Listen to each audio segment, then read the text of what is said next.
بسم اللہ الرحمن الرحیم۔ ختم نبوت کے دروس کا سلسلہ چل رہا ہے۔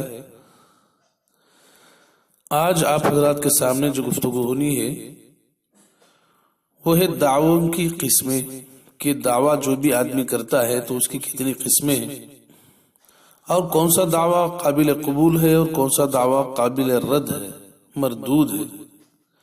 دیکھیے، دعوے کی دو قسمیں ہیں۔ بعض دعوے وہ ہوتے ہیں جن کا عقلاً اور شرعاً امکان ہوتا ہے، یعنی جو عقلی طور پہ وجود میں آ سکتے ہیں، شرعی طور پہ وجود میں آ سکتے ہیں۔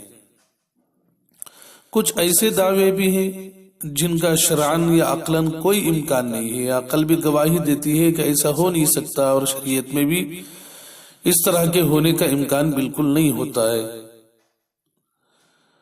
مثال کے طور پر کوئی دعویٰ کرے کہ میں 10 رکعت نماز پڑھتا ہوں، 100 رکعت نماز پڑھ سکتا ہوں، میں 30 دن کے لگاتار روزے رکھ سکتا ہوں، 60 دن کے لگاتار روزے رکھ سکتا ہوں۔ دیکھیں، اس میں عقل بھی گواہی دے رہی ہے کہ ہاں یہ رکھ سکتا ہے، اور شریعت میں بھی کوئی منع نہیں ہے، یہ قابل قبول ہے۔ اور جو دعوے ایسے ہیں جن کا شرعاً اور عقلاً کوئی ثبوت نہیں ہے، اور جن کا شرعاً اور عقلاً کوئی امکان نہیں ہے، جیسے مرزا غلام احمد قادیانی کے دعوے ہیں، قابل رد ہے۔ سب سے پہلی فرصت میں اسے رد کر دینا چاہیے، اسے قبول نہیں کرنا چاہیے۔ جن دعووں کا کوئی امکان ہی نہیں ہے، اس کے بارے میں کوئی بحث بھی نہیں کرنی چاہیے۔ جیسے مرزا غلام احمد قادیانی کے دعوے ہیں، اس کے بارے میں کوئی بحث کرنے کی ضرورت نہیں کہ تو نے یہ دعویٰ کیا، چل اس کی دلیل پیش کر۔ نہیں، اس کو فوری طور پر رد کر دینا ضروری ہے۔ جیسے کوئی انسان خدائی کا دعویٰ کرے یا کہے میرے اندر خدا تعالیٰ کے خاص صفات ہیں، یا میں نبی بنا کے بھیجا گیا ہوں۔ اس زمانے میں اگر کوئی کہے آپ علیہ الصلوۃ والسلام کے بعد، یا یوں کہے کہ مجھے علم غیب دیا گیا ہے، تو ہم فوری طور پہ اس کو رد کر دیں گے، اسے دلیل تک نہیں پوچھیں گے اسے۔ دیکھیے، نبی کریم صلی اللہ علیہ وسلم کی آمد سے پہلے انبیاء کرام آتے تھے، اللہ تعالیٰ مدعی نبوت کو معجزہ دیا کرتے تھے، وہ کوئی پیشن گوئی کرتے تو سچی ہوا کرتی تھی۔ اس زمانے میں مدعی نبوت ہو کر معجزہ دکھا دینا دلیل نبوت ہوتی تھی۔ کوئی جھوٹا مدعی نبوت معجزات نہیں دکھا سکتا تھا۔ نبی کریم صلی اللہ علیہ وسلم تشریف لائے، آپ نے معجزات دکھائے، لوگوں کو آپ کی نبوت کا یقین ہو گیا۔ نبوت کے ساتھ ساتھ آپ نے ختم نبوت کا بھی اعلان کر دیا۔ اب اگر کوئی شخص نبوت کا دعویٰ کرے، یوں کہے کہ میں نبی ہوں، ہم اس سے کوئی دلیل یا نشانی طلب نہیں کریں گے، اس لیے کہ ختم نبوت کا دعویٰ ہو چکا ہے، آپ علیہ الصلوۃ والسلام نے اعلان بھی کر چکا ہے، بلکہ اس کا دعویٰ سن کر فوراً اس کو رد کر دیں گے۔ اچھا، نبی کریم صلی اللہ علیہ وسلم نے فرمایا مدعی کے ذمے گواہ ہے،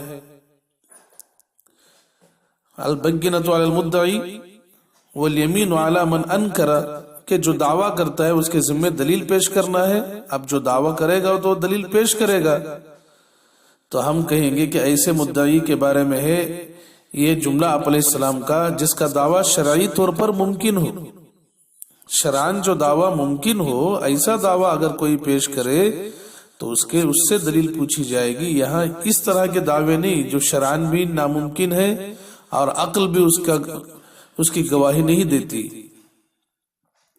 قرآن اور حدیث کے وہ نصوص جن کا معنی قطعی ہے، یعنی یقینی طور پہ جن کا معنی طے شدہ ہے، ان میں کوئی دوسرے معنی نکالنا، اس کی جو آدمی ایسے دوسرے معنی نکالے اس کے بعد قطعاً سنی نہیں جائے گی۔ مثال کے طور پر قرآن کریم میں ہے محمد الرسول اللہ، اسی طرح عیسیٰ علیہ السلام یا دیگر انبیاء علیہ السلام کے نام بھی قرآن شریف میں آئے ہیں۔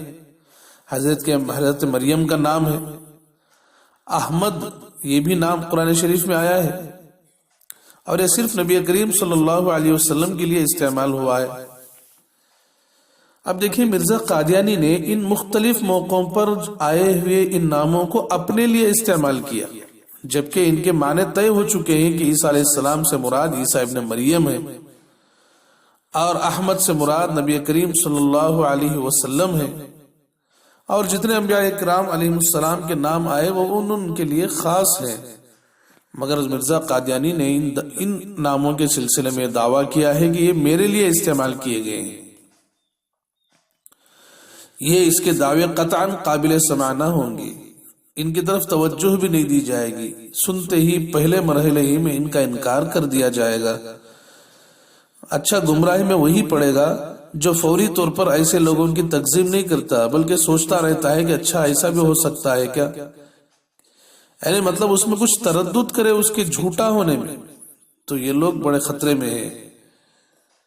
اسی طرح کسی مدعی نبوت پر سالہ سال عذاب بھی اللہ تعالیٰ نہ بھیجیں، اس کے استدراج کے طور پر یا دنیا کی فراوانی اس کے لیے اللہ تعالیٰ کر دیں کہ بے شمار مال و دولت اس کے پاس ہے جس نے جھوٹا نبوت کا دعویٰ کیا، تب بھی ہم اس کے جھوٹا ہونے اور جھوٹا ہونے پر کسی طرح کا ہم شک نہیں کریں گے، تردد نہیں کریں گے۔